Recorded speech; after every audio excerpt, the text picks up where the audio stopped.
The morning sun spilled through the floor-to-ceiling windows of the Kingston estate, bathing the living room in soft gold. Monica Kingston moved with quiet grace, her silk robe brushing against polished marble floors as she poured herself a cup of tea. The air smelled of fresh lilies, her favorite, and the walls hummed with the quiet of wealth. From the outside, everything was perfect. Her husband, Travis, was a successful entrepreneur. Their home was the kind people photographed from outside gates. Monica's wardrobe was immaculate, her skin radiant, her smile calm. But that smile had started to stiffen in recent months. Mornings were still, but lonely. Travis had left early again, claiming to have a meeting in town. No kiss, no eye contact, just a rushed goodbye and the soft slam of the front door. She sat by the bay window, watching the gardener trim the hedges she never asked for. Her phone buzzed beside her, an invitation to a luncheon, a reminder for a board call, and a message from Leslie. "You okay? Haven't heard from you in days." Monica typed a quick "I'm fine. Just busy." But her fingers hesitated before sending. The truth was she wasn't fine. She hadn't been for a while. It wasn't the silence that hurt. It was what the silence was beginning to say. Travis used to check in during the day, send inside jokes, ask how her meetings went. Now the only message she'd received from him all week was a one-liner about needing to top up the household account. Monica sipped her tea, her eyes lingering on the long driveway outside. Everything looked in place, everything except her. Something inside her had begun to stir. A quiet nudge, a whisper she was no longer able to ignore. Is this really love? Or just a beautifully packaged illusion? Monica sat alone at the long mahogany dining table, the roasted chicken growing cold beneath the soft chandelier lights. The candles flickered as if irritated by the silence, and the ticking wall clock only made her chest feel tighter. She glanced at the time, 9:47 p.m. Travis was 3 hours late. Again, she'd tried calling once, then twice. No answer. She didn't call a third time. It felt too familiar, too humiliating. The bottle of red wine she opened to celebrate his small business milestone remained untouched. Instead, she found herself mindlessly scrolling through old photos, vacations, laughter, forehead kisses, handholds at airports. And now, she wasn't sure when that version of them had gone missing, or whether it had all been an illusion from the start. The sound of the front door opening made her heart skip. She straightened in her seat, quickly locking her phone and brushing invisible creases from her blouse. Travis walked in, smelling faintly of whiskey and cologne that didn't belong to her. He didn't even look at her right away. "Long day," he muttered, tossing his keys onto the console table and loosening his tie. Monica stood slowly. "I waited," she said, her voice low but steady. Travis gave her a half glance. "Yeah, sorry about that. Some last-minute stuff came up at the office."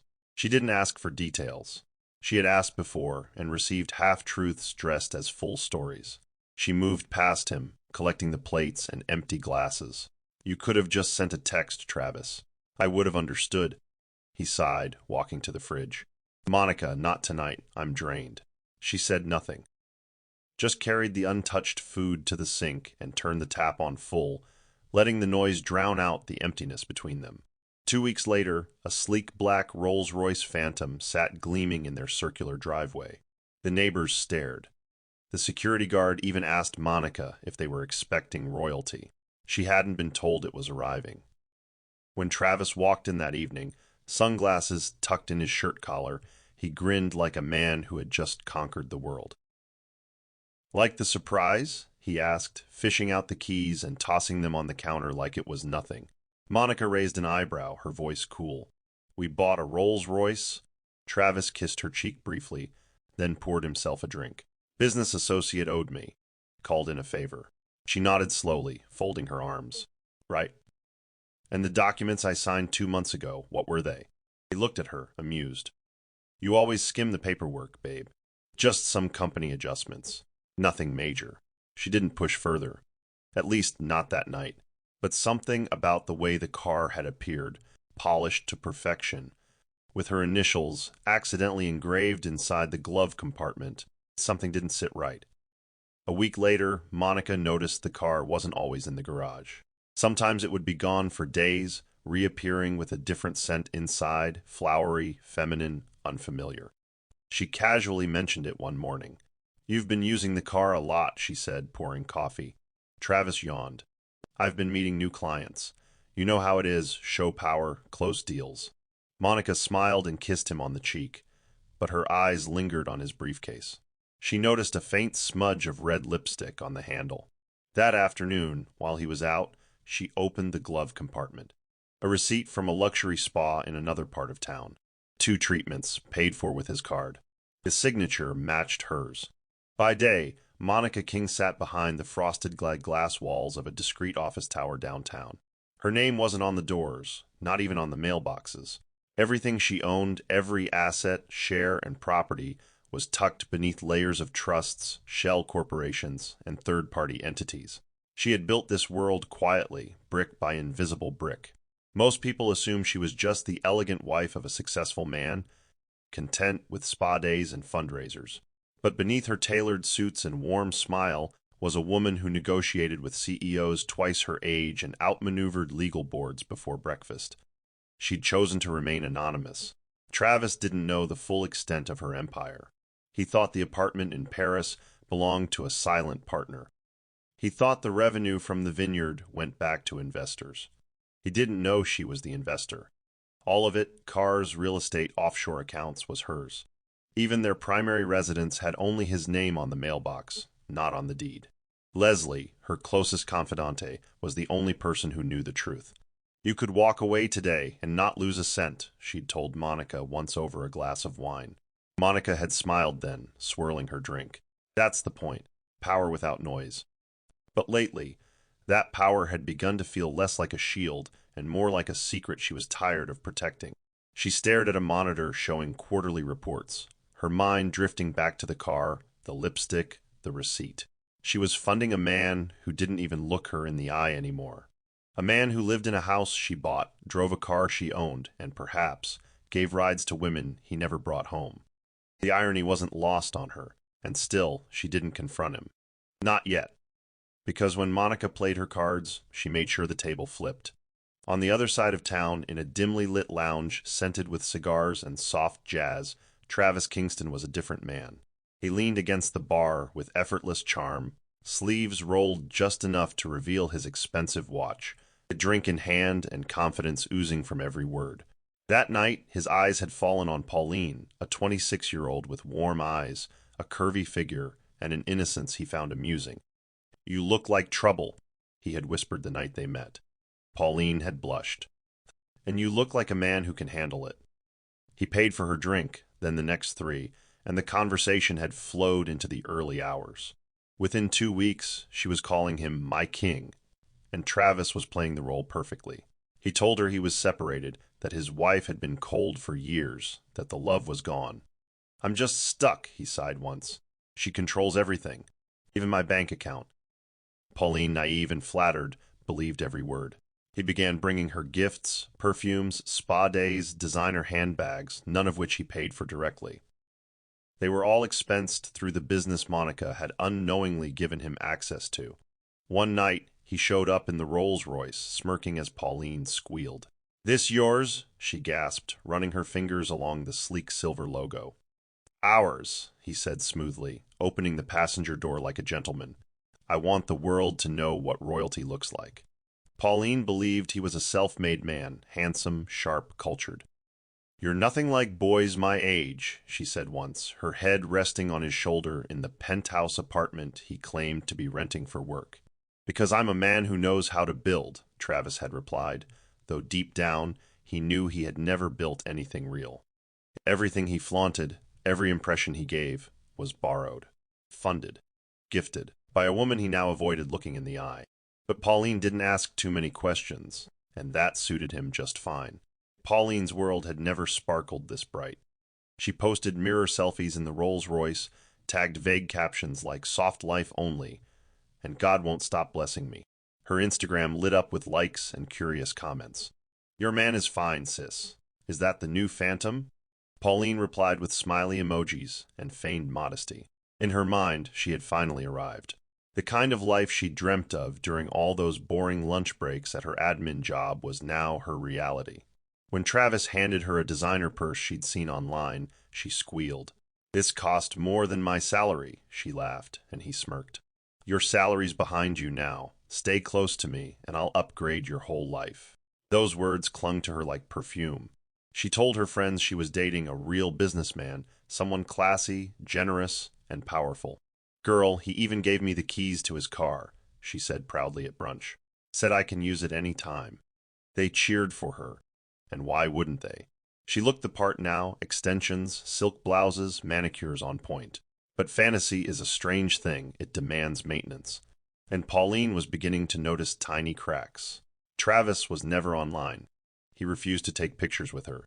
He always said his divorce was delicate and still pending.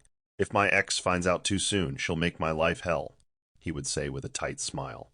Pauline nodded along, ignoring the strange ache in her chest. She wanted to believe him, so she did. She kept parading the car.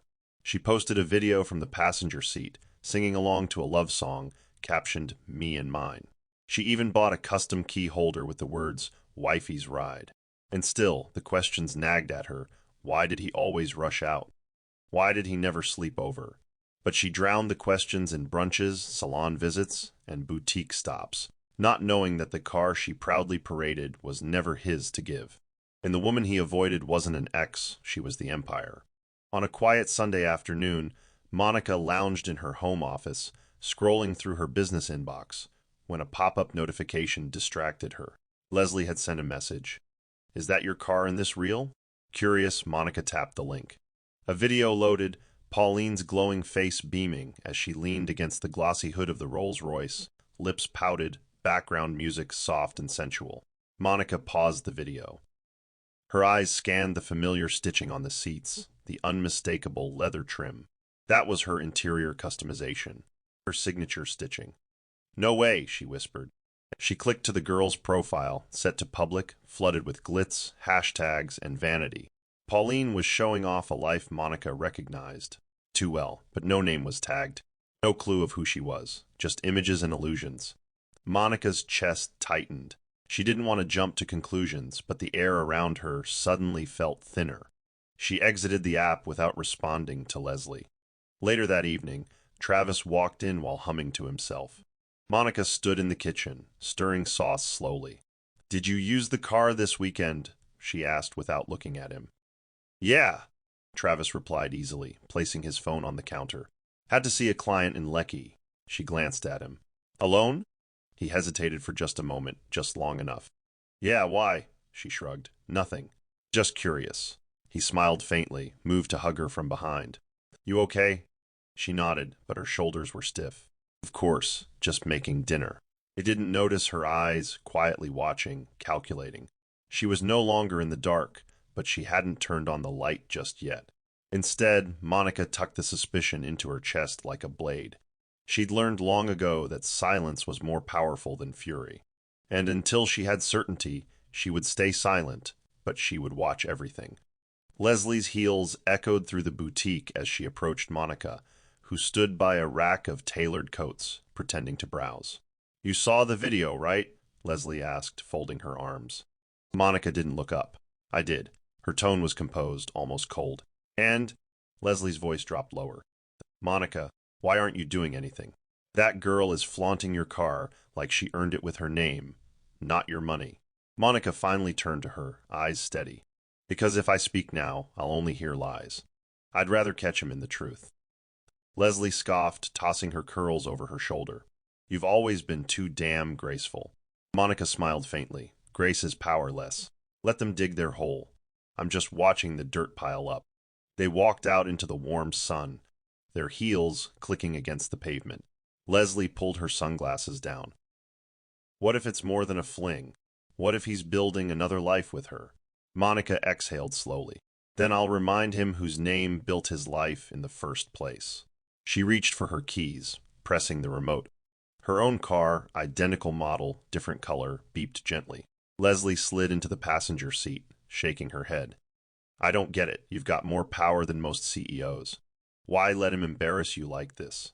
Monica started the engine, staring ahead. "Because I don't want to make noise. I want to make impact. And when I move, Leslie, he won't hear the footsteps until the floor gives out." Leslie said nothing more.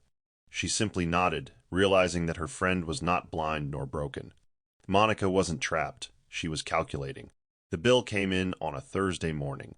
Monica was sipping chamomile tea and going through quarterly expense reports when she saw it. A $4,700 charge at a luxury boutique in Banana Island, billed under the business account. Her business account. She frowned, opening the statement. The date aligned with the day Travis said he had a meeting in Victoria Island. There were other charges too, dinners, jewelry stores, even a weekend reservation at a five-star spa. Her jaw tightened. These weren't business expenses. They were indulgences. She opened the spreadsheet that tracked employee reimbursements and saw no request filed. No explanation. Her mind stilled, her heart slowed. Then, like a switch, she picked up her phone and called Travis.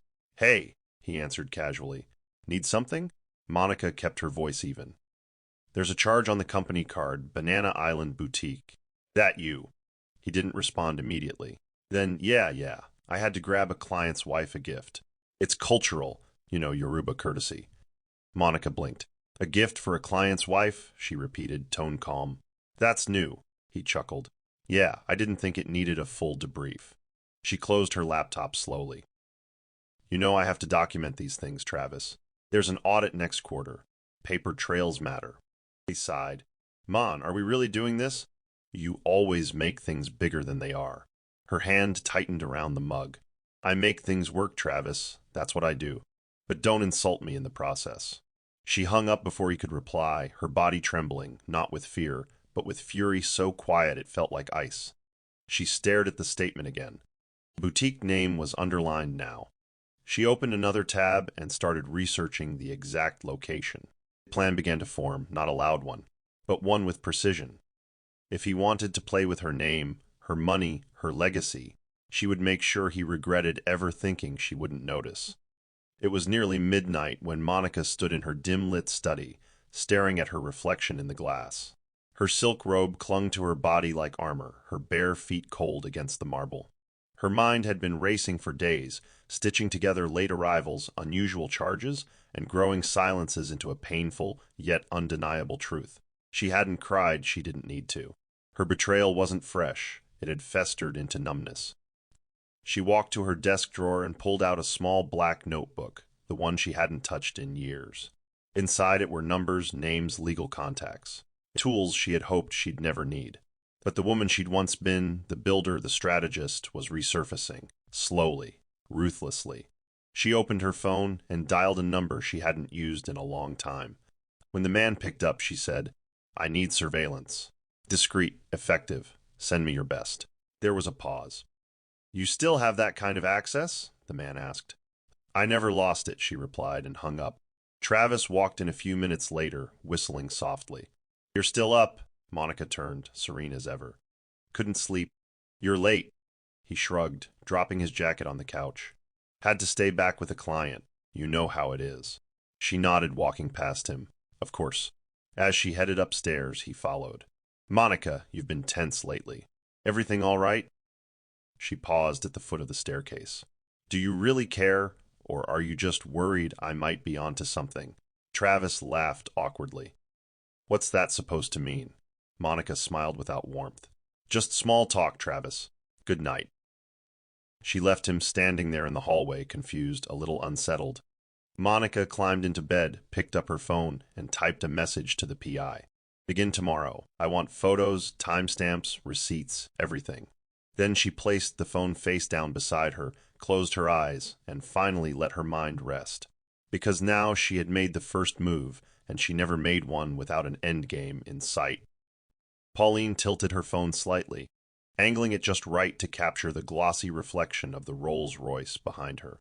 "Golden hour magic," she whispered, adjusting her curls before tapping record. She pouted, then smiled, then posted, "When your man understands luxury and loyalty." Within minutes, likes and flame emojis poured in. Pauline beamed with pride. She strutted into a boutique, heels clicking against the tiles, carrying the air of someone who had arrived. "You know who she reminds me of?" One of the salesgirls whispered to another. "That socialite Monica Kingston. Just younger." Pauline overheard but said nothing. Inside, she felt triumphant. She was no shadow. She was the light now. Travis had promised to take her to Paris before the year ended. Once the paperwork clears, he'd said, referencing the divorce that seemed to have no real date. She wore her fantasy-like skin. She ordered champagne at lunch, dropped Travis's name at salons, and even called herself Mrs. K as a joke on a dinner reservation. "Careful," her friend Bella teased, sipping from her mimosa. "You're acting like a wife already." Pauline smirked. "A ring is just a formality. I've already got the life." What she didn't know was that the car she paraded had trackers installed from factory. The boutique receipts she signed were being flagged, and the penthouse she twirled around in wasn't a gift. It was a loaned illusion. But none of that mattered to Pauline. She believed in Travis. When he told her he was hers, she melted. When he told her not to post his face for privacy, she agreed. She trusted him. And so she paraded Monica's money, Monica's car, Monica's silence, thinking it all belonged to her. Her only flaw was not realizing who the real woman behind the curtain was. Yet, the photos arrived in a slim brown envelope, tucked inside a nondescript package. Monica opened it with gloved hands, seated on the edge of her velvet reading chair. One by one, the images laid bare what she'd already known in her bones. Travis smiling lazily at a candlelit dinner. Pauline laughing across the table, hand on his chest, the Rolls parked outside her apartment. But seeing it, frozen in glossy prints, stripped her of any remaining denial. She didn't cry. Her rage didn't roar, it smoldered, quiet and deadly. Monica studied every detail. The timestamps, the locations, the body language. She made notes, she marked patterns. Her hands never trembled. By the fifth photo, her lips curled into something too still to be called a smile. "So that's where he takes her," she murmured, with my leather seats under her thighs. That evening, Monica prepared dinner like usual, grilled sea bass, garlic mash, and a chilled white wine. Travis came in humming, kissed her cheek, washed his hands. "Smells amazing," he said. She nodded, placing the wine in front of him. They ate in silence for a while before she spoke. "Did you visit Lecky today?" He blinked, pausing mid-bite. "Briefly. Just some errands." She tilted her head. "You didn't stop for dinner?" His eyes narrowed. "No, why?" Monica wiped her lips delicately. "Nothing. Just wondering how your appetite still finds room after feeding elsewhere." There was a long pause. "What's that supposed to mean?" he asked, his voice quieter. Monica stood, collected her plate, and replied softly, "Nothing yet. But I suggest you start using the truth sparingly. It may be the only thing left when I'm done with the lies." Travis looked up, startled. Monica's footsteps echoed down the hallway, measured, composed. The storm had begun, but she wouldn't scream. She would dismantle him with the same calm she built him with. Monica's private investigator had been thorough. Along with the photos came a full breakdown of Travis's gifting trail. The penthouse Pauline flaunted online, leased under a shell company Monica created 6 years ago, one of several real estate assets she allowed Travis to manage as a show of faith. She logged into the internal dashboard and pulled up the tenant agreement. Travis had never changed the billing structure. Every dime of that luxury apartment, utilities, maintenance, insurance, came directly from her holding account. Her chest tightened, but not from heartbreak, from disbelief. He hadn't just betrayed her, he'd underestimated her intelligence. And worse, he'd paraded his infidelity from the comfort of her investments.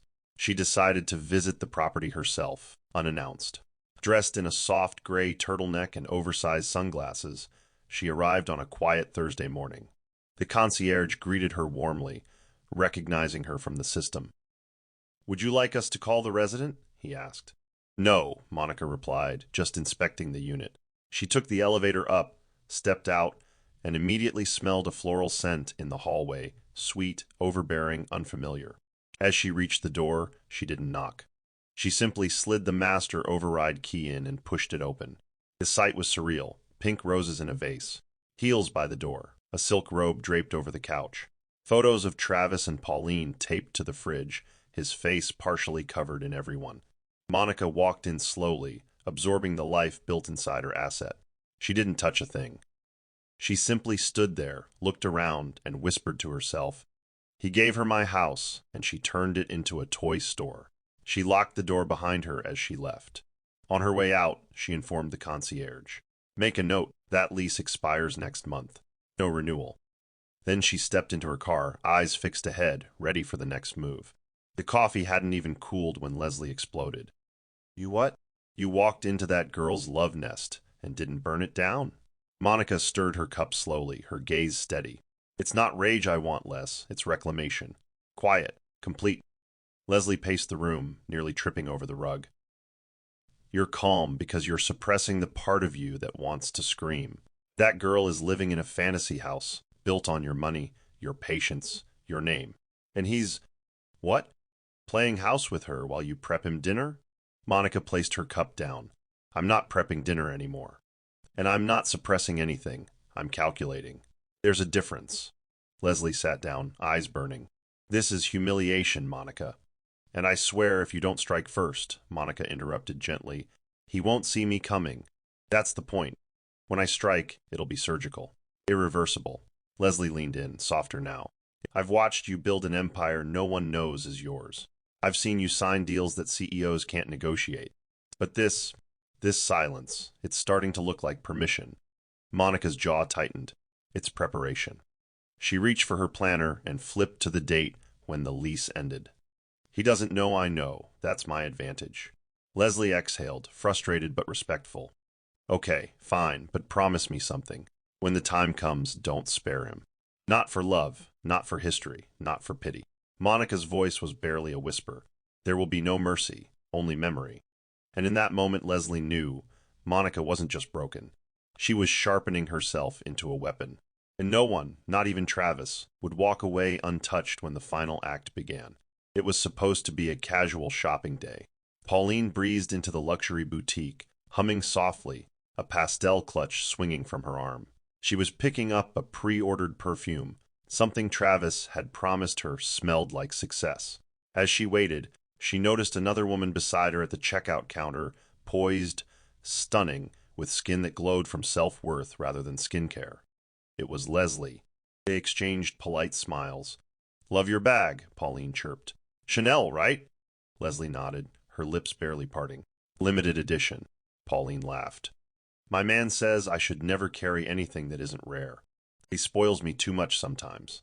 Leslie's eyes didn't blink. Is that so? Pauline grinned, fishing out her phone. You should see our ride. Rolls-Royce. Black, sleek, his baby, but I get to drive it. He says I look like power behind the wheel. Leslie raised a brow. Sounds like quite the man. Oh, he is, Pauline gushed. Older. Smart. Says he's working through a divorce. But I get the real him, you know. Leslie tilted her head. Working through it? So he's still married. Pauline's voice faltered slightly. Technically. But emotionally. He's mine. Leslie smiled then, tight, dangerous. Right, emotionally.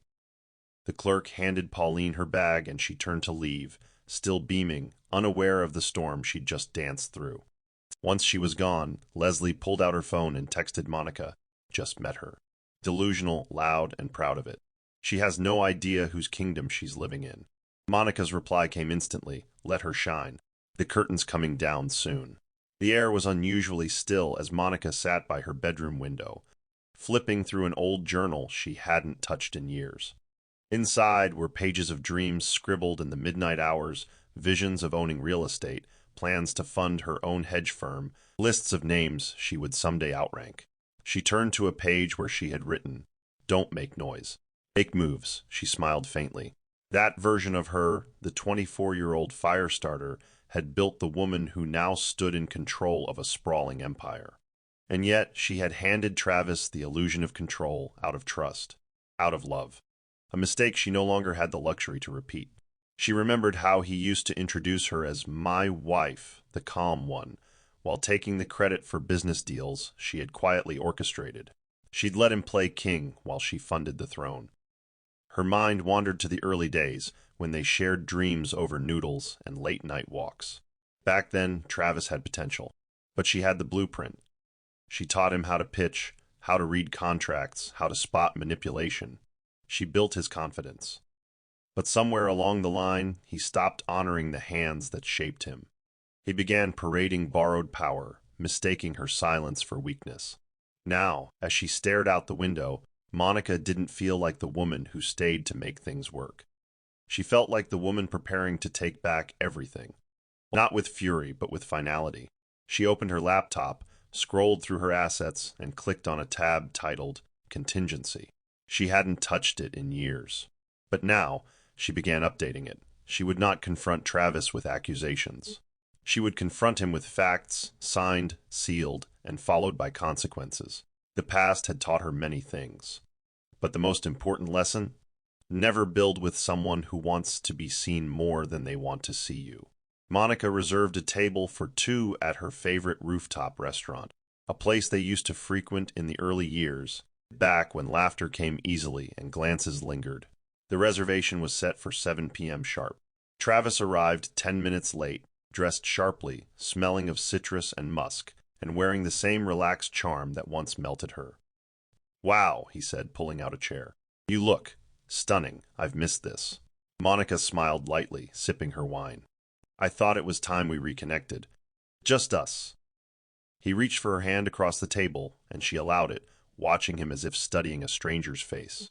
They spoke freely about new ventures, partnerships he was thinking of pursuing, and how the economy was testing everyone. Monica listened, head tilted, not once interrupting. It was remarkable how he wove fiction like silk, confident, composed, utterly unaware she already knew the truth. Midway through the evening, Monica leaned in slightly. "Do you still believe in building something real?" Travis blinked. "Of course. I've always said legacy matters more than money." She nodded, setting down her fork. "Legacy does matter, which is why I've started tightening a few loose ends." His brow furrowed slightly, but he recovered with a chuckle. "You always did like to optimize things." She smiled again. "Yes, and I've realized some parts of my life need a fresh audit." He laughed softly, raising his glass. "To fresh starts, then." They clinked glasses, but only one of them was celebrating. When they left the restaurant, he kissed her cheek and whispered, "I'm glad we're reconnecting." Monica watched him walk ahead, unlocking the car. Her voice was barely above a breath. "You have no idea what you're walking away from, Travis, and no clue what's about to hit you." Pauline adjusted her sunglasses and scrolled through her messages as she sipped an iced latte. "He's just been so busy," she said aloud, half to herself, half to her friend Sade across the table. "Meetings all day, he barely texts now." Sade raised an eyebrow. "Girl, you've been exclusive with this man for what, 5 months? He's still not posted you, still no trips, no family intros. And let's not forget, he's still technically married." Pauline waved a dismissive hand. "He told me the divorce is messy. The wife's controlling. He's doing his best." Another friend, Yemi, chimed in. "So why's everything in her name then? The car, the penthouse. Didn't you say they're leased by some company he works with?" "What if it's hers?" Pauline blinked, caught off guard. "No, he said the business is his. The company just uses her name legally, something about past registration." Sade leaned forward. "And you believe that?" The room fell quiet. Pauline stared at her untouched croissant. The truth had been whispering to her for weeks, but she'd kept turning the volume down. "You guys don't get it. He tells me things. We're planning stuff, real stuff." Yemi looked at her gently. "Maybe. But does he show up the same way he talks?" Pauline opened her mouth to defend him, then closed it. Her phone buzzed Travis. A message. "Can't call tonight. Emergency at work. Let's talk tomorrow." She read it twice, her stomach sinking. He hadn't said "miss you" or "love you" in days. Just reschedules and vague promises. "I'll talk to him," Pauline said, straightening. "I'll ask for clarity. I'm not stupid." Sade reached for her hand. "No, you're not. But don't wait for him to define your worth. If something feels off, it probably is." Pauline nodded, but inside, a slow panic was growing. She'd put everything into a dream. What if she'd built it on borrowed lies? The locksmith arrived at 7 a.m. sharp. Monica greeted him with her usual elegance, robe belted tightly, voice clear but not cold. "All exterior entries, including the garage and the back patio," she instructed. "I want everything rekeyed and reset. And replace the remote fob access too." The man nodded. "Any key cards to disable?" Monica handed him a small black pouch. "These belong to my husband. They're no longer valid." She stood by the window as he worked, her fingers wrapped around a coffee mug, watching the sky shift from gray to blue. It was a symbolic morning, the beginning of a private transition. Travis hadn't noticed yet. He'd spent the night at a friend's house again. Monica no longer cared to ask. Her priority now was control of her home, her accounts, her narrative. She called her security firm next. Effective today, Mr. Kingston's clearance is revoked. House access, car trackers, all of it. Later that day, she sat in her study and quietly revoked his access to their joint financial dashboards. He'd been piggybacking on her legacy long enough. She emailed her team of attorneys, requesting updates on the shell company restructuring. Transfer all assets out of Kingston's reach. Move what needs to be moved. No notice. One of the lawyers called. Would you like us to freeze the Blackwood Holdings account as well? He's still listed as secondary. Monica's voice was steady. Freeze it. I'll sign whatever's needed. That afternoon, when Travis returned home and tried his usual garage code, the doors refused to budge. He tried his card at the front gate, denied. Confused, he called Monica. Hey, what's going on with the access? Monica's voice was calm over the speaker. I told you, Travis, I'm doing some audits. He hesitated. Okay, but you could have warned me. You didn't warn me about a lot of things either, she replied. Now we're even. She hung up. Travis stared at the locked door, the first flicker of panic settling into his bones. It was past noon when Monica received a discreet call from her investigator. There's something you need to see, he said. A few hours later, she sat alone in the back of her town car, her eyes locked on the screen of a tablet he handed her. This footage was pulled from security at the jewelry store, he explained, tapping to play the video. Monica said nothing, just watched. Travis, tall and smug, laughing beside Pauline as a sales clerk laid velvet trays before them. He was picking out a necklace, one that cost nearly 4 figures. He used a forged authorization, the investigator added, claimed to be acting on your behalf. Monica's lips parted slightly. What name did he sign under? The man hesitated. Yours, but he switched out the surname. Used his. Monica blinked, her jaw tightening. So he's not just lying, he's impersonating me now. She leaned back, her nails pressing into her palm. Thank you. I'll handle it from here. That evening, Monica sent one final email to her legal team. The subject line read, Initiate Phase 2. The message was brief, freeze all shared assets. Flag forged authorizations. Prepare public declaration template for ownership of the Rolls, penthouse, and business accounts. I want the truth visible now. Her phone buzzed an hour later, Travis. She let it ring. Then again. Then a voice message came through. Monica, we need to talk. Something's wrong with the cards.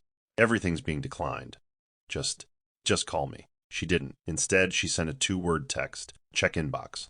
Moments later, Travis would open a formal notice from Monica's attorneys outlining every asset she had seized back, every fraudulent action he had committed, and every legal step she was preparing to take. There were no threats, just facts. His voice echoed in the hallway when he called again. Monica, what is this? Are you trying to destroy me? Her response clear and sharp. I'm not trying, Travis. I'm just correcting my mistake of building with someone who was always borrowing my name. It was the event of the season, an exclusive gala for tech entrepreneurs, creatives, and the elite. Pauline stepped out of the black Rolls-Royce that evening wearing a glittering gold gown, skin glowing, lips curved in a confident smile. She handed the valet the keys and turned slowly for photos as cameras flashed around her. Who's the stunner? Someone whispered. That's Pauline. Dating some business guy, Travis something. She's been everywhere lately. Pauline beamed. This was her moment, her story. Inside the grand hall, champagne flowed and voices mingled. She floated from conversation to conversation, basking in the attention. It wasn't long before the crowd shifted, murmurs beginning to roll like distant thunder. Wait, isn't that Monica Kingston? Someone asked. Pauline turned, curious, then froze. Monica had just walked in, poised in a black silk gown that draped like a whisper. She didn't smile. She didn't need to. Monica's entrance was deliberate. She didn't approach anyone. She didn't need to. The whispers carried her story faster than any confrontation could. A senior executive from a media firm leaned toward a reporter. She's the real owner of that car Pauline drove in. You didn't hear? The penthouse too. All of it hers. Pauline, still clutching a glass, looked around in growing panic. "What are they talking about?" she asked a guest nearby. The woman gave a tight smile. "That Rolls-Royce? That's Monica Kingston's. Everyone knows it now."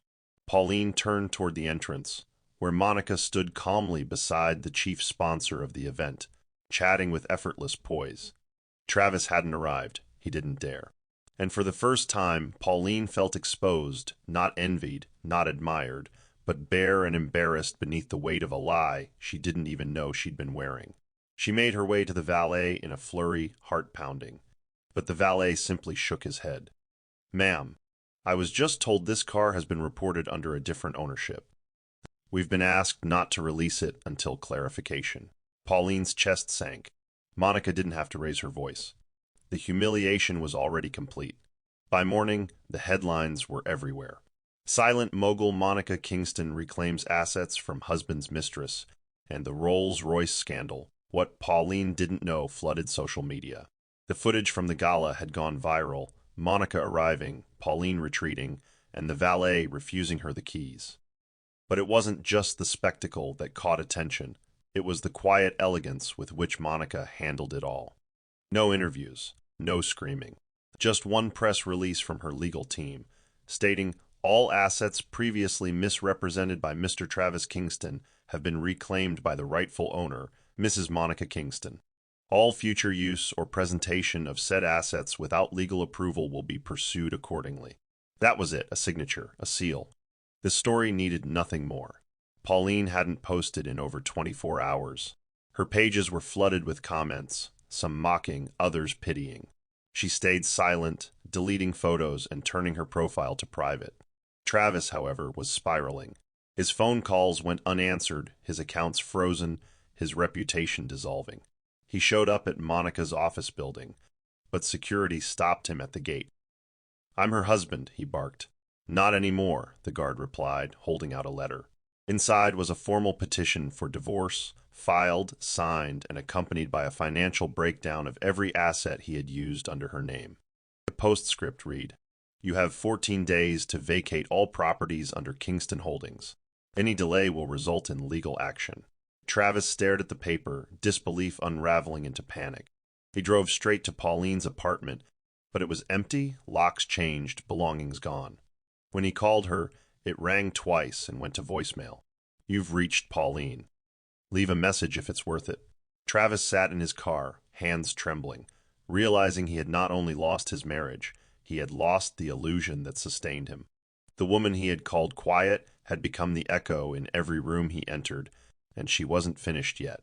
Travis paced the floor of his friend Bradley's apartment, the only person who hadn't yet shut the door in his face. His eyes were bloodshot, hair unkempt, shirt rumpled, far from the polished man who used to command attention at galas and boardrooms. "She froze everything," he said, voice hoarse. "The cards, the house, the car's gone. And now she's filing for divorce, like I'm some disposable assistant." Bradley leaned against the counter, arms crossed. "You thought she didn't know." Travis spun around. "I didn't think she'd burn the whole thing down." Bradley scoffed. "You didn't think she'd win. That's what this is. You played with a woman who gave you power, and now she's taking it back." Travis slumped onto the couch, burying his face in his hands. "She was never like this before." Bradley replied flatly, "Maybe she finally decided being quiet wasn't survival. It was suffocation." Hours later, Travis sat alone, scrolling through Monica's press release again, the words cutting deeper each time. He remembered how she used to light up when he brought home ideas, how she supported him when banks wouldn't, how she signed paperwork without asking questions, trusting him. And what had he given in return? A double life funded by her foundation. Now, with nowhere left to hide, he tried calling her again. It rang twice, then disconnected. He left a message. "Monica, please. I messed up. I was stupid, greedy. But I still love you. That has to count for something." He didn't know she had already blocked his number. She wasn't listening. Monica wasn't interested in apologies, only in closure. He dropped the phone, head in his hands, whispering to himself, "How did I lose everything? All at once." But deep down, he knew the truth. He didn't lose it all at once. He lost it piece by piece, every time he chose deception over devotion. The meeting room was cold, sterile, but Monica's presence warmed every corner. She sat across from her legal team, dressed in slate gray, her fingers tapping softly against a closed file labeled Final Asset Reclamation. Her lead attorney, Ms. Agbaj, spoke clearly. We've secured the rolls, the penthouse, and the business accounts. He no longer holds access to any financial or real estate properties. As for the forged transactions, we're prepared to press charges if you wish. Monica exhaled slowly. Not yet. Let him feel the weight of loss first. Charges will be my closing note if he tries to crawl back. The room fell quiet. Then Monica added, I want my name removed from all documents with his. From today, he's not just erased from my finances, he's erased from my narrative. The lawyers nodded, one by one. It was the sound of power reassembling itself. Later that evening, Monica stood in the once-shared walk-in closet, removing the final traces of Travis from her world. His suits, his cologne, the watch she gifted him on their 5th anniversary, gone. She packed everything into boxes, each item sealed like an unwanted memory. When the movers arrived, she simply said, deliver it to the address on file. No note. Upstairs, she finalized the new security protocols. Travis could no longer even open their gate without tripping an alert. She transferred ownership of the remaining shell companies, shielding them under new names, new structures, clean and untraceable. As she sat down with a glass of wine, Leslie called. You did it, her voice low, almost reverent. It's over. Monica stared out the window, watching the sunset settle into the city skyline. No less. This is just the beginning. Now I build again, but this time alone. And everything I build from here on out will never have to be shared with someone who didn't earn it. Pauline sat on the edge of her cousin's sofa, arms wrapped tightly around her knees. The designer purse she'd once flaunted sat on the floor beside her, now just an accessory from a chapter she wished she could erase. Her phone had stopped buzzing, no more likes, no DMs, just silence. You okay? Her cousin Tonya asked gently. Pauline looked up, eyes swollen. I didn't know, she said again, her voice cracking. I swear, Tonya, I didn't know the car. The apartment, none of it was his. He told me it was all under the company for tax reasons. Tonya sighed, sitting beside her. You didn't ask questions because you didn't want the answers. Pauline wiped her nose with the back of her hand. I thought I was winning, that I had something most girls only dream about. And now I'm a joke, her voice broke. I let him parade me in a lie. She opened her phone and scrolled through her old posts. Each one now felt like a dagger. Wifey, one caption read. Another, he said I deserved soft things. She deleted them slowly, almost ritualistically. I should reach out to her, Pauline whispered. Tonya blinked. Monica, Pauline nodded. Not to beg, just to own up, to tell her I didn't know. That I never would have taken that life if I'd known it wasn't his to give. Tonya stayed quiet, then said softly, then do it. But don't expect forgiveness. Do it because it's right.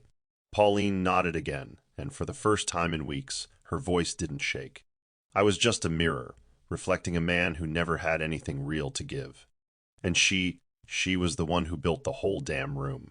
She picked up her phone again, this time, not for a post, not for attention. This time, it was to write a message she should have written long ago. The house had never felt quieter, yet Monica found peace in that stillness. No drawers left ajar, no lingering scent of Travis's cologne, no distant sound of a man humming while pretending to be devoted. Silence used to be a warning sign now, it was a declaration. She no longer filled her evenings with calls to check where he was. Her calendar was hers again, no longer molded around his whims. She lit candles not to cover lies, but because she enjoyed the scent of vanilla and cedar. There were no dramatic speeches, no confrontations broadcast across social media, only stillness. And it carried more power than rage ever could. When Leslie stopped by one night, she found Monica curled up in a chair, book in hand, wine untouched. How are you this calm? Leslie asked, unable to hide the awe in her voice. Monica looked up and smiled softly. Because chaos used to live here, and now it doesn't. Leslie sat beside her, watching the flames flicker in the fireplace. He expected you to break. Everyone did. Monica closed her book. That's because they confuse volume with strength. She stood and walked toward the window, eyes fixed on the skyline. Travis always thought my silence meant surrender. He didn't realize it was discipline. Leslie exhaled. You know, I envy you. Not for the money, not for the power, but for the way you walked through hell without announcing the fire. Monica chuckled under her breath. There's no satisfaction in proving people wrong. The real victory is proving yourself right quietly. Her phone buzzed, a message from an unknown number. She didn't open it. She didn't need to. The old her would have been curious. The woman standing at the window now knew when to stop reading stories that no longer deserved her attention. Leslie couldn't stop telling people about Monica, not out of gossip, but out of admiration. At a brunch with mutual friends, she leaned back and said, "You should have seen it. No drama, no press interviews, just strategy." Monica took back everything without raising her voice once. One of the women, a lawyer, raised her brow. "She didn't press charges?" Leslie shook her head. "Not yet, but he's more bruised now than if she had. You don't recover from being erased by someone who once carried your whole world in her hands." The table fell quiet for a moment. Then another woman whispered, "That's legendary." Leslie smiled. "It's more than that. It's instructive." She looked around. "We spend too much time waiting for apologies, crying over betrayals." Monica didn't wait. She reclaimed, restructured, and removed. It wasn't revenge. It was realignment. Later that day, Leslie visited Monica with a bottle of wine and a card that simply read, "To the woman who reminded me that elegance and power are not opposites." Monica laughed when she read it. "You're dramatic." Leslie poured them both a glass. "No, I'm observant. Watching you walk away didn't just inspire me, it realigned my own standards." Monica took a sip. "It was never about walking away, Les. It was about walking back to myself." Leslie clinked her glass. "Well, you did it in heels and grace. That deserves a toast." As laughter echoed through the living room, Monica felt something she hadn't felt in months: joy. Not the fleeting kind that came from pretending things were fine. This was the deep, anchoring joy of knowing she'd saved herself without needing an audience or a round of applause. And to her, that was the loudest kind of victory. It was just past 8 p.m. when Monica heard the knock, firm, persistent, but not aggressive. She already knew who it was. Through the peephole, she saw Travis, hair damp from rain, blazer creased, eyes heavy with something that looked like regret. She opened the door slowly, her face unreadable. "Monica," he breathed, "please. I don't have anywhere else to go. Just 5 minutes." She stepped aside silently, letting him in. The house smelled of cinnamon and lavender, untouched by chaos. Travis looked around like a man entering a museum of a life he'd ruined. "You redecorated," he said. "No," she replied. "I removed the rot." He winced. "I know I have no right to ask, but I need to fix this." Monica raised an eyebrow. "Fix what, Travis? The damage? The disrespect? Or the image you built on my back?" He sat on the edge of the sofa, clasping his hands. "I was stupid, arrogant, I thought. I thought I deserved more than I'd earned. But I see now I was living in a world you created. Every blessing I flaunted came from your sacrifice." Monica stared at him for a long moment, then said softly, "I wasn't your foundation. I was your entire structure, and you let another woman tour a house you never built." His eyes welled, but she didn't flinch. "I can change," he whispered. Monica walked to the door and opened it. "Maybe, but the man I built is gone. And the woman you left behind, she's not interested in reconstruction." Travis stood slowly, realizing this wasn't a pause, it was closure. He walked out without another word, rain soaking through his shirt as the door clicked shut behind him. Monica turned back into her home, untouched, unshaken. Peace wasn't something she found. It was something she chose, and this time she wasn't giving it away. Monica didn't expect anything in the envelope. It came without a return address, handwritten with neat, slanted strokes. Inside was a single page, unfolded carefully, read slowly with a raised eyebrow. "Dear Monica," it began, "I won't ask for forgiveness. I don't deserve it, but I owe you truth." Pauline's handwriting was precise, not overly emotional, but it trembled through the ink. "I didn't know, not at first, and when I suspected, I let the fantasy win. Told myself what he gave me was his to give. I was wrong. He gave away what he borrowed. What you built." Monica sat down slowly, the letter resting on her lap. "I wanted to believe I was special, that I'd earned something rare. But I only mirrored his illusion. You were the woman I should have admired, not mocked. The last paragraph struck deepest. You were never just the wife. You were the maker of the life he pretended to own. You were always the woman he wanted to be, powerful, composed, necessary. I was a temporary stage. You are the legacy. Monica folded the letter and stared out the window. There was no rage in her, just clarity. She didn't need to reply. Pauline hadn't written for sympathy. She had written to acknowledge the hierarchy, to surrender to truth. Later that night, Monica tucked the letter into her safe, not as a keepsake, but as evidence of closure. Leslie noticed it the next day while Monica filed documents. You kept it? She asked. Monica smiled softly. Not for her, for me. It's not often the world admits a woman like me was never second. I just wore silence better than they wore noise. And with that, the past clicked shut like a door no longer needed. The keys to Monica's new penthouse arrived on a Thursday morning, sleek silver with her initials engraved in subtle cursive. She stood alone in the empty space, sunlight pouring in through floor-to-ceiling windows. There were no shared toothbrushes, no suits in the closet, no hidden passwords or borrowed ambition. Just her, Monica Kingston, reborn through resolve. She walked barefoot across the marble floor, opened a bottle of champagne, and toasted herself in silence. The woman who once gave everything to build with someone else had now chosen to build alone. Her first piece of furniture was a desk, sleek, dark wood, set by the balcony. Her second was a mirror, hung in the foyer, not to reflect appearances, but to remind her daily. You are the builder. You always were. Later that evening, she drove through the city in her newly purchased Aston Martin, clean title, full ownership, no borrowed name. The engine purred beneath her fingers as she pulled into a quiet overlook and parked. The skyline blinked beneath the dusk, and Monica leaned back against the seat, closing her eyes. For the first time in years, she felt weightless. Not because she'd won, but because she'd released everything that didn't serve her peace. Her phone buzzed with a message from Leslie. Dinner at 8? No boys, just women who write their own stories. Monica replied with a simple, I'll bring the wine. Then she turned off the ignition and stepped out, heels clicking against stone as she stared at the horizon. Life was no longer about reclaiming what was hers. It was about creating what no one could ever take again. And in that still moment, the silence around her didn't feel empty. It felt earned. Here's the Bible verse. Proverbs 14 verse 1. Every wise woman buildeth her house, but the foolish plucketh it down with her hands. Story reflection. Monica was the wise woman. She built quietly, patiently, and with purpose. But those who attempted to misuse what she built, Travis and Pauline, brought ruin upon themselves through their pride and deception. Moral of the story.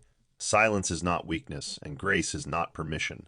A woman who builds with wisdom may be quiet, but when she decides to reclaim her worth, she moves with the power of justice, not revenge. That's the end of the story. What did you learn from this story? Drop your thoughts in the comment section.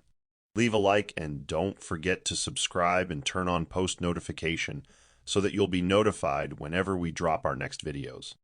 Also, share this video to someone who might be interested. Thank you so much for watching.